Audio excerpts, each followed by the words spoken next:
The next pocket, I bet no one, and I mean no one, in Australia has this in the golf bag.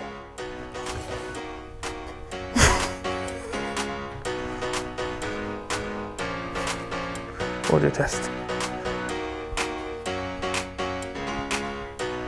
The building's shaking.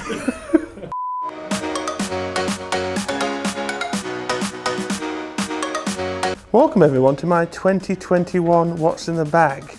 You could argue it's a little bit late, but I thought I'd do it anyway. This has been a very important part of my life.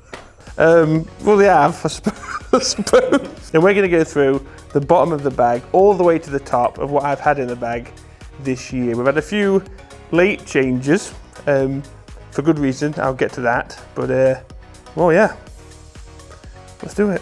It's pretty obvious, no matter what putter I've got, it could guarantee going in the hole every time. It would end up in a different hole if I was putting. So it's been almost, well, I'm helpless, to be honest with you, but still it's not stopped me trying a few putters out this year and landing on this one. It's, you could say it brings the best out of me with my putting, which is still pretty woeful. Full of confidence. So usually I like really short putters, like 32, 33, regardless of my size. But this is the first one I've had 35 inch, focus more on my posture, a bit more upright, and I want to say my putting is getting better. It's trying, we're getting there, we will. So we probably skipped a few important parts, and that's my golf ball and also the tees I'm using. So the golf ball, for me, is still one of the best. I absolutely love this thing. I've tried multiple this year, but we just get on. We really do. This is, of course, the TaylorMade TP5X Pix. Love this golf ball.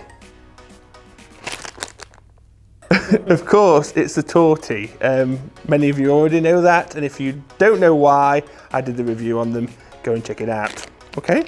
So probably the hardest slot to fill this year has been the wedges. It has been probably the best I've seen this year from many manufacturers. Many wedges could have gone in, and everyone knows that I had the Bettinardis in until a couple of weeks ago, and we made a huge change to Bettinardis. So I was waiting. I had those other ones for the time being, whilst I was waiting for these awesome, cool custom wedges to come from the Hive. So I've got these in 52, 56 and 60, all C grinds. It does look like me doing a chit allenge with the cap backwards, but I can assure you it's not, even though I tell everyone it is. Specifically made for me. I'll show you the different designs. That's a 56 pattern. And then, of course, the 60, that guy looks like he's had better days, to be honest, but yep, I can feel for him there. And we've got the cool branded BB&F ferrules. So we've actually done a 3-part course vlog with these clubs, and these play a vital part, which is, I don't usually say that about wedges. Usually wedges, putters are my worst part of my game, but I just really like these, get on really well. It's going to be an exciting one to watch, that's for sure. Now then, to the babbies, as we would say in England. I couldn't love a set of irons anymore, I don't think. We, of course, have got the MB 101s from Miura, 40 pitching wedge, the cool, beautiful ferrules as well. In the shaft of the MB 101s, we've got the KBS Tour C-Taper Limited X. I do like this shaft, I really do. I just feel that I might need something a little bit heavier, a little bit lower launching in the new year, so don't be surprised if this bit changes. All right. I've lost a little bit of distance with them compared to my previous set, but what I'm getting back is unbelievable feel, feedback and control. When I'm on with these, I am as precise as I've ever been, really. What? I'm as precise as I've ever been, really. You ready for this? Yeah. These irons are perfectly splendid. We'll go to an accessory. I've got 2 random alignment sticks. The only reason they're in there, I'll be honest, is because I can put my custom alignment cover on them. Alignment. Oh, Tommy! This iron, I think this is the club that's been in my bag the longest. Yeah, and it's going to take something very special to take it out. You guys that have watched the channel will know exactly what this club is. And as much as I pick up many utilities, many driving irons, it's going to take something extremely special to take this out. So if this has changed at any point, it's for very good reason. This needs a name. I think, you know what I mean? It's like one of those clubs where it's like been in your bag that long, it just needs Steve. Is it Steve? Right guys, comment what we should call the 2 iron. I feel like it's very loyal. It's not trying to go in somebody else's golf bag. It stayed here. I've hit some of the best shots with it and I've hit some of the worst, but it's a love-hate relationship for sure. But it's a 300 yard 2 iron that's been bent to a 1. And I love it. So of course it's the Mizuno MP20 HMB 2 iron that's a 1 iron. Yeah. The shaft, steel tipped dynamic gold X100. It is an absolute rocket, and yes, no one's allowed this ever. Right, and by far the most exciting part of a what's in the bag. We've left it till last. I cannot wait to show you the towel. Custom towel, very dirty. Got coffee on it. I hope that's dirt. I hope that's dirt. But yeah, I'll show you the head cover. I mean, it's one of the best.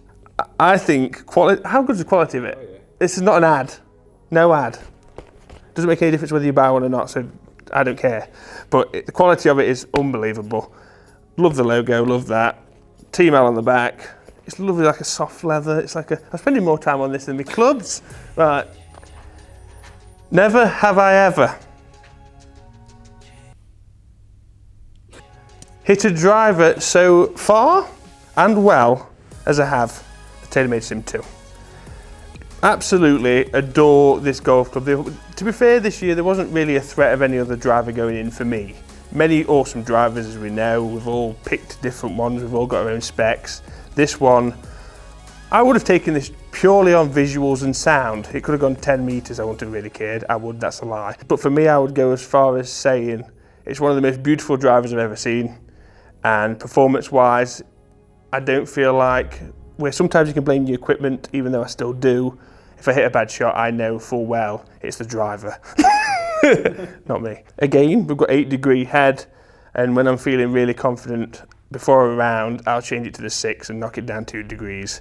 And Tommy will tell you when it's on, it's on, and when it's off, Brenda's getting it, I tell you. So shaft, I haven't really gone for anything exotic this year. I've literally stuck with a 6.5 stock, hazardous RDX Smoke Black, 70 gram, and it's made me realise that I don't actually like heavy shafts, even though for a fitting straight away, it's like, oh, slam him in an 80, slam him in a 90. I don't like it.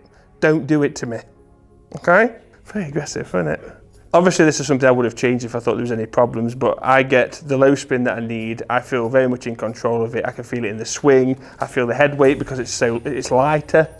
So, you will notice that I do not have a 3-wood. It's up there, look. You see? And that's because I don't use one. I've had one in the bag. It just sits there and gathers dust. It gets to a point where I'm either going to bash the living daylights out of it, thanks for coming, or, I don't use them anyway, or I'm going to bash the living daylights out of it with an iron, hello, or I'm going to try and find the fairway with this baby. I've got a potential 2 iron that goes 300 yards. I've got a driver that's got 350, 360 in it all day long. The 3-wood just doesn't really make much of a sense to me. So that could change. Maybe we go towards a 5-wood and put something in the gap between the 2 iron and the 4 iron. Who knows, that's one for next year. But yeah, not that I played much golf. This golf bag has made me excited to play golf. And yes, I'm very proud of them. They've changed my life. This is my Adidas tour bag. It's like rocking horse dung getting hold of one of these, so I have got no intention of changing it. I love the bag, it needs a clean, to be honest. So let's just have a quick game of what's in each pocket. And some of these could be really bad, so let's start with this one. In here, we have... Oh, Tommy! Oh, I feel terrible. Just save me $17. So the course vlog that you're about to see, I'll link it if it's already up when you're watching this. It was a hot day, and we didn't think we had any suntan cream, so Tommy spent $17 on suntan cream. I had some in my bag. Sorry, Tommy. All right. The next pocket, I bet no one, and I mean no one, in Australia has this in the golf bag.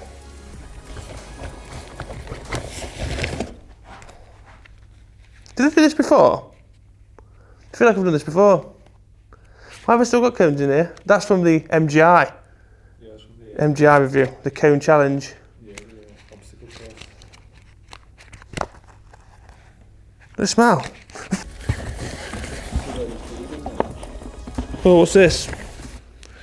Another suntan cream.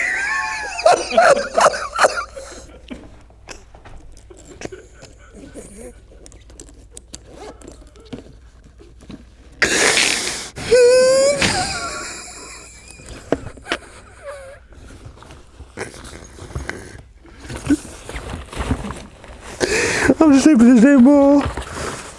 By far the best glove, and I'd say this if I wasn't sponsored by Adidas. If you've tried it, you know. That's all I'm saying. No umbrella. Do you want to know why? We don't need one. That's it. Riveting. I reckon there's a what's in the pocket section is quite good. I know what I'm going to do. When we box this off, you're going to tell me what you've got in your bag. So guys, thanks as always for watching. I love my clubs. Comment down below exactly what you've got from head to toe in your golf bag so we can all compare and be friends. What's in your bag and pockets? I assume if you're watching this and you've got any interest whatsoever, you are already a subscriber. But if you are not and you enjoy the content, please hit the subscribe button, the bell notification, follow us on social media, Facebook, Instagram, Twitter, live streaming on Twitch, and come and join the best Discord in the world. Team Al, the link is below.